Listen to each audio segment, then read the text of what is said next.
ਮਰਹੂਮ ਪੰਜਾਬੀ ਗਾਇਕ ਸ਼ੁਭਦੀਪ ਸਿੰਘ ਸਿੱਧੂ ਮੂਸੇਵਾਲੇ ਦੇ ਮਾਪਿਆਂ ਨੇ ਸੰਘਰਸ਼ ਦਾ ਐਲਾਨ ਕਰ ਦਿੱਤਾ ਹੈ। ਪਹਿਲਾ ਪ੍ਰੋਗਰਾਮ ਦੇ ਦਿੱਤਾ ਹੈ, ਲੋਕਾਂ ਨੂੰ ਤੇ ਪਹੁੰਚਣ ਦੀ ਅਪੀਲ ਕੀਤੀ ਹੈ। 25 ਅਗਸਤ ਦਿਨ ਵੀਰਵਾਰ ਨੂੰ ਸ਼ਾਮ 4 ਵਜੇ ਮਾਨਸਾ ਤੋਂ ਲੈ ਕੇ ਪਿੰਡ ਜਵਾਰ ਕੇ ਲਾਸਟ ਰਾਈਡ ਜਿੱਥੇ ਮੂਸੇਵਾਲੇ ਦਾ ਕਤਲ ਕੀਤਾ ਗਿਆ ਸੀ ਉੱਥੋਂ ਤੱਕ ਸ਼ਾਂਤਮਈ ਕੈਂਡਲ ਮਾਰਚ ਕੱਢਿਆ ਜਾਊਗਾ। ਮਾਨਸਾ ਦੇ ਲక్ష్ਮੀ ਨਾਰਾਇਣ ਮੰਦਿਰ ਨੇੜੇ ਪੁਰਾਣੀ ਅਨਾਜ ਮੰਡੀ ਤੋਂ ਇਹ ਸ਼ੁਰੂ ਹੋਏਗਾ। ਪਰਿਵਾਰ ਨੇ ਬੇਨਤੀ ਕੀਤੀ ਹੈ ਸਿੱਧੂ ਮੂਸੇਵਾਲੇ ਨੂੰ ਚਾਹੁਣ ਵਾਲਿਆਂ ਨੂੰ, ਸਿਆਸੀ ਪਾਰਟੀਆਂ, ਜਥੇਬੰਦੀਆਂ, ਦੁਨੀਆ ਦੇ ਇਨਸਾਫ ਪਸੰਦ ਲੋਕ ਜਿਹੜੇ ਵੀ ਇਸ ਲਾਸਟ ਰਾਈਡ ਮਾਰਚ ਦੇ ਵਿੱਚ ਸ਼ਾਮਿਲ ਹੋਣਾ ਚਾਹੁੰਦੇ ਨੇ ਉਹ 25 ਤਰੀਕ ਨੂੰ ਸ਼ਾਮ 4 ਵਜੇ ਲక్ష్ਮੀ ਨਾਰਾਇਣ ਮੰਦਿਰ ਦੇ ਕੋਲ ਇਕੱਠੇ ਹੋ ਸਕਦੇ ਨੇ। ਸਭ ਨੂੰ ਅਪੀਲ ਕੀਤੀ ਗਈ ਹੈ। ਨਾਲ ਹੀ ਇਹ ਵੀ ਕਿਹਾ ਗਿਆ ਕਿ ਇਸ ਪ੍ਰੋਗਰਾਮ ਨੂੰ ਕਿਸੇ ਵੀ ਤਰ੍ਹਾਂ ਦਾ ਸਿਆਸੀ ਰੰਗ ਦੇਣ ਤੋਂ ਗੁਰੇਜ਼ ਕੀਤਾ ਜਾਵੇ। ਇਹਦੇ ਵਿੱਚ ਕਿਸੇ ਵੀ ਤਰ੍ਹਾਂ ਦੀ ਸਿਆਸੀ ਸਪੀਚ ਨਹੀਂ ਦਿੱਤੀ ਜਾ ਸਕਦੀ। ਸਿਰਫ ਤੇ ਸਿਰਫ ਕੈਂਡਲ ਮਾਰਚ ਹੋਏਗਾ। ਹੱਥ ਵਿੱਚ ਮੋਮਬੱਤੀਆਂ ਫੜ ਕੇ ਜਵਾਰ ਕੇ ਪਿੰਡ ਤੱਕ ਇਹ ਜਿਹੜਾ ਪੈਦਲ ਮਾਰਚ ਹੈ ਉਹ ਕੱਢਿਆ ਜਾਵੇਗਾ। ਸਾਰੇ ਸ਼ਾਂਤਮਈ ਢੰਗ ਦੇ ਨਾਲ ਇਸ ਕੈਂਡਲ ਮਾਰਚ ਦੇ ਵਿੱਚ ਸ਼ਾਮਿਲ ਹੋਣ। ਇਹ ਬੇਨਤੀ ਸਿੱਧੂ ਮੂਸੇਵਾਲੇ ਦੇ ਪਰਿਵਾਰ ਨੇ ਕੀਤੀ ਹੈ। ਸੋਸ਼ਲ ਮੀਡੀਆ ਅਧਿਕਾਰਿਤ ਸੋਸ਼ਲ ਮੀਡੀਆ ਹੈਂਡਲ ਤੋਂ ਕੀਤੀ ਗਈ ਹੈ। ਸਤਿ ਸ਼੍ਰੀ ਅਕਾਲ ਜੀ ਦਾ ਖਾਲਸ ਟੀਵੀ ਦੇਖਣ ਵਾਲੇ ਦੇਸ਼ ਦੁਨੀਆ ਦੇ ਸਾਡੇ ਸਾਰੇ ਦਰਸ਼ਕਾਂ ਦਾ ਬਹੁਤ-ਬਹੁਤ ਸਵਾਗਤ ਹੈ। ਐਮਰਜੈਂਸੀ ਬੁਲੇਟਿਨ ਦੇ ਨਾਲ ਮੈਂ ਹਰਸ਼ਰਨ ਕੌਰ। ਬੁਲੇਟਿਨ ਦੇ ਵਿੱਚ ਦੱਸਾਂਗੇ ਪੰਜਾਬ, ਭਾਰਤ ਤੇ ਦੁਨੀਆ ਭਰ ਦੀਆਂ ਸਾਰੀਆਂ ਵੱਡੀਆਂ ਤਾਜ਼ਾ ਤੇ ਅਹਿਮ ਖਬਰਾਂ। ਸ਼ੁਰੂਆਤ ਕਰਾਂਗੇ ਕੱਲ ਦੀ ਲੋਕ ਰਾਏ ਦੇ ਨਤੀਜੇ ਤੋਂ। ਕੱਲ ਦੀ ਲੋਕ ਰਾਏ ਸੀ ਕਿ ਸ਼੍ਰੋਮਣੀ ਗੁਰਦੁਆਰਾ ਪ੍ਰਬੰਧਕ ਕਮੇਟੀ ਨੇ ਸਜ਼ਾ ਪੂਰੀ ਕਰ ਚੁੱਕੇ 9 ਬੰਦੀ ਸਿੰਘਾਂ ਦੀ ਰਿਹਾਈ ਦੀ ਮੰਗ ਲਈ ਰਾਜਪਾਲ ਨੂੰ ਮੁੜ ਅਪੀਲ ਕੀਤੀ ਹੈ। ਕੀ ਤੁਸੀਂ ਇਸ ਮੰਗ ਦੇ ਨਾਲ ਸਹਿਮਤ ਹੋ? ਕਿ ਤੁਹਾਨੂੰ ਵੀ ਲੱਗਦਾ ਹੈ ਕਿ ਜਿਹੜੇ ਸਜ਼ਾਵਾਂ ਪੂਰੀਆਂ ਕਰ ਚੁੱਕੇ ਨੇ, ਵਧੀਆ ਉਹਨਾਂ ਦਾ ਕੈਰੈਕਟਰ ਹੈ, ਉਹ ਬਾਹਰ ਆਉਣੇ ਚਾਹੀਦੇ ਨੇ? ਤਾਂ ਸਾਡੇ 98% ਦਰਸ਼ਕਾਂ ਨੇ ਸਹਿਮਤੀ ਜਤਾਈ ਹੈ ਕਿ ਰਿਹਾਈ ਹੋਣੀ ਚਾਹੀਦੀ ਹੈ। ਬਲਕਿ ਇਕੱਲੇ ਸਿੰਘਾਂ ਦੀ ਨਹੀਂ, ਉਹਨਾਂ ਸਾਰੇ ਲੋਕਾਂ ਦੀ ਰਿਹਾਈ ਹੋਣੀ ਚਾਹੀਦੀ ਹੈ ਜਿਹੜੇ ਕਿ ਸਜ਼ਾਵਾਂ ਪੂਰੀਆਂ ਕਰਨ ਦੇ ਬਾਵਜੂਦ ਵੀ ਜੇਲ੍ਹਾਂ ਦੇ ਵਿੱਚ ਬੰਦ ਨੇ, ਕਿਉਂਕਿ ਇਹ ਮਨੁੱਖੀ ਹੱਕਾਂ ਦੀ ਉਲੰਘਣਾ ਹੈ। ਸਿਰਫ 2% ਦਰਸ਼ਕਾਂ ਨੇ ਨਾਂ ਦੇ ਵਿੱਚ ਵੀ ਉੱਤਰ ਦਿੱਤਾ, ਉਹਨਾਂ ਨੂੰ ਲੱਗਦਾ ਕਿ ਰਿਹਾਈ ਨਹੀਂ ਹੋਣੀ ਚਾਹੀਦੀ। ਅੱਜ ਦੀ ਲੋਕ ਰਾਏ ਹੈ ਕਿ ਭਾਰਤ ਦੀ ਤਿਹਾੜ ਜੇਲ੍ਹ ਦੇ ਵਿੱਚ ਪਿਛਲੇ 5 ਸਾਲਾਂ ਤੋਂ ਬੰਦ ਸਕਾਟਿਸ਼ ਨੌਜਵਾਨ ਜਗਤਾਰ ਸਿੰਘ ਜੱਗੀ ਜੌਲ ਦੇ ਬਾਰੇ ਇੱਕ ਮਨੁੱਖੀ ਅਧਿਕਾਰ ਸੰਸਥਾ ਨੇ ਦੋਸ਼ ਲਾਏ ਨੇ ਕਿ ਬਰਤਾਨੀਆ ਦੀਆਂ ਖੁਫੀਆ ਏਜੰਸੀਆਂ ਨੇ 2017 ਦੇ ਵਿੱਚ ਭਾਰਤੀ ਅਧਿਕਾਰੀਆਂ ਨੂੰ ਗੁਪਤ ਜਾਣਕਾਰੀ ਦਿੱਤੀ ਸੀ, ਜਿਸ ਤੋਂ ਬਾਅਦ ਜੌਲ ਨੂੰ ਗ੍ਰਿਫਤਾਰ ਕੀਤਾ ਗਿਆ, ਜਿਹੜਾ ਬਿਨਾਂ ਅੱਜ ਤੱਕ ਕਿਸੇ ਵੀ ਦੋਸ਼ ਦੇ ਸਾਬਿਤ ਹੋਏ ਤੋਂ ਦਿੱਲੀ ਦੀ ਤਿਹਾੜ ਜੇਲ੍ਹ ਦੇ ਵਿੱਚ ਬੰਦ ਹੈ।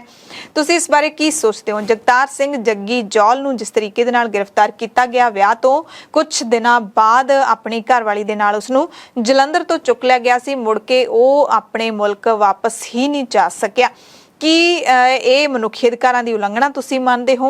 ਜੇ ਤੁਹਾਨੂੰ ਲੱਗਦਾ ਹੈ ਕਿ ਗਲਤ ਹੋਇਆ, ਯੈਸ ਜਾਂ ਹਾਂ ਲਿਖਿਓ। ਜੇ ਤੁਹਾਨੂੰ ਲੱਗਦਾ ਹੈ ਕਿ ਸਹੀ ਹੋਇਆ, ਨੋ ਜਾਂ ਨਾ ਲਿਖਿਓ। ਕਿਉਂਕਿ ਪਰਿਵਾਰ ਹਮੇਸ਼ਾ ਤੋਂ ਹੀ ਜਗਤਾਰ ਸਿੰਘ ਜੱਗੀ ਜੌਲ ਦੇ ਬੇਕਸੂਰ ਹੋਣ ਬਾਰੇ ਦਾਅਵੇ ਕਰਦਾ ਹੈ ਤੇ ਬਹੁਤ ਸਾਰੇ ਜਿਹੜੇ ਬਰਤਾਨੀਆ ਦੇ, ਇੰਗਲੈਂਡ ਦੇ ਸਿਆਸੀ ਲੀਡਰ ਵੀ ਆਵਾਜ਼ ਚੁੱਕ ਚੁੱਕੇ ਨੇ। ਇਸ ਤੋਂ ਪਹਿਲਾਂ ਖਬਰਾਂ ਦੇ ਵਿਸਥਾਰ ਦੇ ਵਿੱਚ ਸਭ ਤੋਂ ਪਹਿਲਾਂ ਪੰਜਾਬ ਦੀ ਗੱਲ ਕਰਾਂਗੇ ਤੇ ਪੰਜਾਬ ਦੀਆਂ ਖਬਰਾਂ ਦੇ ਵਿੱਚ ਗੁਆਂਢੀ ਸੂਬੇ ਹਰਿਆਣਾ ਤੋਂ ਵੱਡੀ ਖਬਰ ਆਈ ਮੰਗਲਵਾਰ ਨੂੰ ਕਿ ਹਰਿਆਣਾ ਦੇ ਜ਼ਿਲ੍ਹੇ ਤੋਂ ਬੀਜੇਪੀ ਲੀਡਰ ਤੇ ਅਦਾਕਾਰਾ ਸੋਨਾਲੀ ਫੋਗਾਟ ਦੀ ਗੋਆ ਦੇ ਵਿੱਚ ਮੌਤ ਹੋ ਗਈ। ਸ਼ੁਰੂਆਤ ਦੇ ਵਿੱਚ ਦੱਸਿਆ ਜਾ ਰਿਹਾ ਹੈ ਕਿ ਦਿਲ ਦਾ ਦੌਰਾ ਪੈਣ ਕਾਰਨ ਮੌਤ ਹੋ ਗਈ ਹੈ। ਪਾਰਟੀ ਦੇ ਲੀਡਰਾਂ ਨੇ ਇਹ ਜਾਣਕਾਰੀ ਦਿੱਤੀ। 42 ਸਾਲਾਂ ਦੀ ਉਮਰ ਸੀ ਸੋਨਾਲੀ ਫੋਗਾਟ ਦੀ। ਭਾਜਪਾ ਦੀ ਹਰਿਆਣਾ ਇਕਾਈ ਦੇ ਮੁਖੀ ਓਪੀ ਧਨਖੜ ਨੇ ਦੱਸਿਆ ਕਿ ਫੋਗਾਟ ਦੀ ਮੌਤ ਹੋ ਗਈ ਹੈ। ਮੈਨੂੰ ਦੱਸਿਆ ਗਿਆ ਕਿ ਉਹ ਗੋਆ ਦੇ ਵਿੱਚ ਸੀ। ਫੋਗਾਟ ਦੀ ਮੌਤ ਕਦੋਂ ਹੋਈ ਹੈ ਇਹ ਤੁਰੰਤ ਪਤਾ ਨਹੀਂ ਲੱਗ ਸਕਿਆ ਸੀ। ਟਿਕਟੌਕ ਐਪ ਤੇ ਵੀਡੀਓ ਬਣਾਉਣ ਤੋਂ ਮਸ਼ਹੂਰ ਹੋਈ ਫੋਗਾਟ 2019 ਦੇ ਵਿੱਚ ਬੀਜੇਪੀ 'ਚ ਸ਼ਾਮਿਲ ਹੋਈ ਸੀ। ਸੋਨਾਲੀ ਦੀ ਇੱਕ ਧੀ ਹੈ। ਅਫਸੋਸਜਨਕ ਹੈ ਕਿ ਬੱਚੀ ਦੇ ਪਿਓ ਦੀ, ਯਾਨੀ ਕਿ ਸੋਨਾਲੀ ਫੋਗਾਟ ਦੇ ਪਿਓ ਦੀ ਵੀ 2016 ਦੇ ਵਿੱਚ ਸ਼ੱਕੀ ਹਾਲਾਤਾਂ ਦੇ ਵਿੱਚ ਮੌਤ ਹੋ ਗਈ ਸੀ। ਮਸ਼ਹੂਰ ਹੋਣ ਤੋਂ ਬਾਅਦ ਸੋਨਾਲੀ ਫੋਗਾਟ ਨੇ ਸਿਆਸਤ ਵਿੱਚ ਐਂਟਰੀ ਮਾਰੀ ਤੇ ਹਰਿਆਣਾ ਬੀਜੇਪੀ ਦੇ ਵਿੱਚ ਸ਼ਾਮਿਲ ਹੋ ਗਈ ਸੀ ਤੇ ਆਪਣੀ ਧੀ ਨੂੰ ਹਰ ਵਕਤ ਨਾਲ ਰੱਖਦੀ ਸੀ। 2019 ਦੀਆਂ ਵਿਧਾਨ ਸਭਾ ਚੋਣਾਂ ਦੇ ਵਿੱਚ ਸੋਨਾਲੀ ਨੇ ਆਦਮਪੁਰ ਹਲਕੇ ਤੋਂ ਪਾਰਟੀ ਦੀ ਟਿਕਟ ਤੇ ਚੋਣ ਲੜੀ ਸੀ, ਪਰ ਉਹ ਚੋਣ ਹਾਰ ਗਈ ਸੀ। ਲਗਾਤਾਰ ਆਪਣੇ ਹਲਕੇ ਦੇ ਵਿੱਚ ਉਹ ਸਿਆਸਤ ਵਿੱਚ ਐਕਟਿਵ ਰਹੀ। ਉਧਰ ਹਰਿਆਣਾ ਆਮ ਆਦਮੀ ਪਾਰਟੀ ਦੇ ਸਾਬਕਾ ਪ੍ਰਧਾਨ ਨਵੀਨ ਜੈਹਿੰਦ ਨੇ ਸੋਨਾਲੀ ਦੀ ਮੌਤ ਤੇ ਸ਼ੱਕ ਜ਼ਾਹਿਰ ਕੀਤਾ ਹੈ ਤੇ ਮੁੱਖ ਮੰਤਰੀ ਮਨੋਹਰ ਲਾਲ ਤੋਂ ਜਾਂਚ ਦੀ ਮੰਗ ਕੀਤੀ ਹੈ। ਗੋਆ ਪੁਲਿਸ ਦੇ ਮੁਖੀ ਜਸਪਾਲ ਸਿੰਘ ਨੇ ਦੱਸਿਆ ਹੈ ਕਿ ਕੋਈ ਵੀ ਜਿਹੜਾ ਸਰੀਰ ਦੇ ਉੱਤੇ ਨਿਸ਼ਾਨ ਨਹੀਂ ਮਿਲਿਆ ਹੈ ਜਿਸ ਤੋਂ ਕੋਈ ਸ਼ੱਕ ਜਤਾਇਆ ਜਾ ਸਕੇ ਕਿ ਸੋਨਾਲੀ ਦਾ ਕਿਸੇ ਵੀ ਤਰੀਕੇ ਦੇ ਨਾਲ ਕਤਲ ਵਗੈਰਾ ਕੀਤਾ ਗਿਆ ਹੈ। ਇਹ ਜਿਹੜਾ ਹੈਗਾ ਜਸਪਾਲ ਸਿੰਘ ਨੇ ਸਪਸ਼ਟ ਕਰ ਦਿੱਤਾ ਹੈ। ਸੋਨਾਲੀ ਨੇ ਮੌਤ ਤੋਂ ਪਹਿਲਾਂ ਕੁਝ ਘੰਟੇ ਪਹਿਲਾਂ ਫੇਸਬੁੱਕ ਪੋਸਟ ਵੀ ਅਪਲੋਡ ਕੀਤੀ ਸੀ, ਜਿਸ ਵਿੱਚ ਸੋਨਾਲੀ ਨੇ ਲਿਖਿਆ ਸੀ, ਦਬੰਗ lady, real boss lady, already smile. TikTok ਤੋਂ ਮਸ਼ਹੂਰ ਹੋਈ ਸੋਨਾਲੀ ਫੋਗਾਟ ਆਪਣੀ ਜ਼ਿੰਦਗੀ ਦੇ ਵਿੱਚ ਬੜੇ ਦਬੰਗ ਸੁਭਾਅ ਦੇ ਨਾਲ ਜਾਣੀ ਜਾਂਦੀ ਸੀ। 2020 ਦੇ ਵਿੱਚ ਬਿਗ ਬਾਸ ਦੇ ਵਿੱਚ ਅਕਸਰ ਆਪਣੇ ਸਾਥੀ ਕਲਾਕਾਰਾਂ ਦੇ ਨਾਲ ਲੜਾਈ ਕਰਦੀ ਰਹਿੰਦੀ ਸੀ, ਚਰਚਾ ਦੇ ਵਿੱਚ ਰਹਿੰਦੀ ਸੀ। ਜਦੋਂ ਬੀਜੇਪੀ ਦੇ ਵਿੱਚ ਸ਼ਾਮਿਲ ਹੋਈ ਤਾਂ ਵੀ ਵਿਵਾਦਾਂ ਦੇ ਵਿੱਚ ਘਿਰੀ ਰਹੀ। ਬੂਟ ਦੇ ਨਾਲ ਮਾਰਨ ਵਾਲਾ ਕਾਂਡ ਹੈ ਜਿਹੜਾ ਉਹ ਵੀ ਕਾਫੀ ਚਰਚਾ ਦੇ ਵਿੱਚ ਰਿਹਾ। ਬੀਜੇਪੀ ਲੀਡਰ ਸੋਨਾਲੀ ਨੇ ਹਿਸਾਰ ਮਾਰਕੀਟ ਕਮੇਟੀ ਦੇ ਸਕੱਤਰ ਨੂੰ ਆਪਣੇ ਬੂਟ ਨਾਲ ਕੁੱਟਿਆ ਸੀ। ਇਹ ਵੀਡੀਓ ਵੀ ਕਾਫੀ ਵਾਇਰਲ ਹੋਇਆ ਸੀ, ਜਿਸ ਤੋਂ ਬਾਅਦ ਸੋਨਾਲੀ ਫੋਗਾਟ ਦੇ ਖਿਲਾਫ ਕੁੱਟਮਾਰ ਦਾ ਕੇਸ ਵੀ ਦਰਜ ਹੋਇਆ ਸੀ। 2019 ਦੇ ਵਿੱਚ ਸੋਨਾਲੀ ਫੋਗਾਟ ਆਦਮਪੁਰ ਹਲਕੇ ਤੋਂ ਬੀਜੇਪੀ ਦੇ ਉਮੀਦਵਾਰ ਸੀ। ਹਾਲਾਂਕਿ ਕਾਂਗਰਸ ਦੇ ਉਮੀਦਵਾਰ ਕੁਲਦੀਪ ਬਿਸ਼ਨੋਈ ਤੋਂ 29,471 ਵੋਟਾਂ ਦੇ ਫਰਕ ਨਾਲ ਹਾਰ ਗਈ ਸੀ। ਹੁਣ ਜਦੋਂ ਪਿਛਲੇ ਮਹੀਨੇ ਕੁਲਦੀਪ ਬਿਸ਼ਨੋਈ ਬੀਜੇਪੀ ਦੇ ਵਿੱਚ ਸ਼ਾਮਿਲ ਹੋਏ ਤਾਂ ਬਿਸ਼ਨੋਈ ਨੇ ਖੁਦ ਸੋਨਾਲੀ ਫੋਗਾਟ ਦੇ ਘਰੇ ਜਾ ਕੇ ਮੁਲਾਕਾਤ ਕੀਤੀ ਸੀ, ਸਿਆਸੀ ਰਿਸ਼ਤੇ ਸੁਧਾਰਨ ਦੀ ਕੋਸ਼ਿਸ਼ ਕੀਤੀ ਸੀ। ਤੇ ਸੋਨਾਲੀ ਦੀ ਅਚਾਨਕ ਹੋਈ ਮੌਤ ਤੋਂ ਬਾਅਦ ਭੈਣ ਨੇ ਵੱਡੇ ਸਵਾਲ ਖੜੇ ਕੀਤੇ ਨੇ। ਦਾਅਵਾ ਕੀਤਾ ਕਿ ਸੋਮਵਾਰ ਨੂੰ ਸੋਨਾਲੀ ਨੇ ਆਪਣੀ ਮਾਂ ਦੇ ਨਾਲ ਫੋਨ ਤੇ ਗੱਲਬਾਤ ਕਰਦਿਆਂ ਕਿਹਾ ਸੀ ਕਿ ਉਸ ਦੀ ਤਬੀਅਤ ਖਰਾਬ ਚੱਲ ਰਹੀ ਹੈ, ਉਹਨੂੰ ਲੱਗ ਰਿਹਾ ਹੈ ਕਿ ਉਹਦੇ ਖਾਣੇ ਦੇ ਵਿੱਚ ਕੋਈ ਗੜਬੜੀ ਕਰ ਰਿਹਾ ਹੈ। ਉਹਨੇ ਦੱਸਿਆ ਕਿ ਫੋਨ ਤੇ ਆਪਣੀ ਮਾਂ ਨੂੰ ਉਹਨੇ ਇਹ ਵੀ ਕਿਹਾ ਕਿ ਖਾਣਾ ਖਾਣ ਤੋਂ ਬਾਅਦ ਉਹਦੇ ਸਰੀਰ ਦੇ ਵਿੱਚ ਗੜਬੜ ਹੋ ਜਾਂਦੀ ਹੈ, ਜਿਵੇਂ ਕਿਸੇ ਨੇ ਕੁਝ ਕਰ ਦਿੱਤਾ ਹੋਵੇ। ਸੋ ਇੱਕ ਵੱਡਾ ਜਿਹੜਾ ਬਿਆਨ ਹੈ, ਗੰਭੀਰ ਬਿਆਨ ਹੈ। ਉਸ ਤੋਂ ਬਾਅਦ ਹੀ ਆਮ ਆਦਮੀ ਪਾਰਟੀ ਦੇ ਸਾਬਕਾ ਪ੍ਰਧਾਨ ਨਵੀਨ ਜੈਹਿੰਦ ਨੇ ਟਵੀਟ ਕਰਕੇ ਜਾਂਚ ਦੀ ਮੰਗ ਕੀਤੀ। ਹਾਲਾਂਕਿ ਦੱਸਿਆ ਜਾ ਰਿਹਾ ਕਿ ਸੋਨਾਲੀ ਫੋਗਾਟ ਦੀ ਮੌਤ ਦਿਲ ਦਾ ਦੌਰਾ ਪੈਣ ਕਾਰਨ ਹੋਈ ਹੈ। ਬੁੱਧਵਾਰ ਨੂੰ ਫੋਗਾਟ ਦਾ ਅੰਤਿਮ ਸੰਸਕਾਰ ਹਿਸਾਰ ਦੇ ਵਿੱਚ ਕੀਤਾ ਜਾਊਗਾ। ਸੋਨਾਲੀ ਫੋਗਾਟ ਦੀ ਮੌਤ ਤੇ ਹਰਿਆਣਾ ਦੇ ਮੁੱਖ ਮੰਤਰੀ ਮਨੋਹਰ ਲਾਲ ਨੇ ਦੁੱਖ ਦਾ ਪ੍ਰਗਟਾਵਾ ਕੀਤਾ ਹੈ। ਅਦਾਕਾਰ ਰਾਜ ਬੱਬਰ ਸਮੇਤ ਹੋਰ ਵੀ ਬਹੁਤ ਸਾਰੇ ਲੋਕਾਂ ਨੇ ਸੋਨਾਲੀ ਦੀ ਮੌਤ ਤੇ ਦੁੱਖ ਪ੍ਰਗਟਾਇਆ ਹੈ। ਸਿੱਧੂ ਮੂਸੇਵਾਲੇ ਦੇ ਕਤਲकांड ਨੂੰ ਵਾਪਰੇ ਹੋਏ ਅੱਜ ਪੂਰੇ 85 ਦਿਨ ਹੋ ਚੁੱਕੇ ਨੇ। ਕਤਲकांड ਦੇ ਨਾਲ ਜੁੜੀ ਕੋਈ ਅਹਿਮ ਜਾਣਕਾਰੀ ਤਾਂ ਨਹੀਂ ਹੈ, ਪਰ ਸਿੱਧੂ ਮੂਸੇਵਾਲੇ ਦੇ ਨਾਲ ਜੁੜੀਆਂ ਕੁਝ ਜਾਣਕਾਰੀਆਂ ਜ਼ਰੂਰ ਨੇ ਜਿਹੜੀਆਂ ਅੱਜ ਅਸੀਂ ਤੁਹਾਨੂੰ ਦੱਸਦੇ ਹਾਂ। ਸੋ ਸਭ ਤੋਂ ਪਹਿਲਾਂ ਸਿੱਧੂ ਮੂਸੇਵਾਲੇ ਦੇ ਪਿਤਾ ਬਲਕੌਰ ਸਿੰਘ ਦੇ ਨਾਲ ਜੁੜੀ ਜਾਣਕਾਰੀ ਤੁਹਾਨੂੰ ਦੱਸਦੇ ਹਾਂ, ਜਿਨ੍ਹਾਂ ਨੇ ਆਪਣੇ ਪੁੱਤ ਦੇ ਇਨਸਾਫ ਲਈ ਜੰਗ ਤੇਜ਼ ਕਰਨ ਦਾ ਫੈਸਲਾ ਲੈ ਲਿਆ। ਸੜਕਾਂ ਤੇ ਧਰਨੇ ਲਾਉਣ ਤੋਂ ਇਲਾਵਾ, ਮੋਮਬੱਤੀ ਮਾਰਚ ਕੱਢਣ ਦੇ ਐਲਾਨ ਤੋਂ ਇਲਾਵਾ ਪੰਜਾਬ ਸਰਕਾਰ ਨੂੰ ਹਫ਼ਤੇ ਦੀ ਚੇਤਾਵਨੀ ਦੇਣ ਤੋਂ ਬਾਅਦ ਪਿਤਾ ਨੇ ਸੋਸ਼ਲ ਮੀਡੀਆ ਦੇ 2 ਪਲੇਟਫਾਰਮ ਤੇ ਆਪਣੇ ਨਾਮ ਨਾਲ ਅਕਾਊਂਟ ਬਣਾਏ ਨੇ। ਫੋਟੋ ਲਾਈ ਹੈ ਜਿਹੜੀ ਉਹ ਆਪਣੇ ਪੁੱਤ ਦੇ ਨਾਲ ਲਾਈ ਹੈ। ਟਵਿੱਟਰ ਦੇ ਉੱਤੇ @I ਬਲਕੌਰ ਸਿੱਧੂ ਲਿਖਿਆ ਹੈ। ਪੂਰਾ ਨਾਮ ਹੈ ਜਿਹੜਾ ਉਹ ਸਰਦਾਰ ਬਲਕੌਰ ਸਿੰਘ ਸਿੱਧੂ ਲਿਖਿਆ ਹੋਇਆ ਹੈ।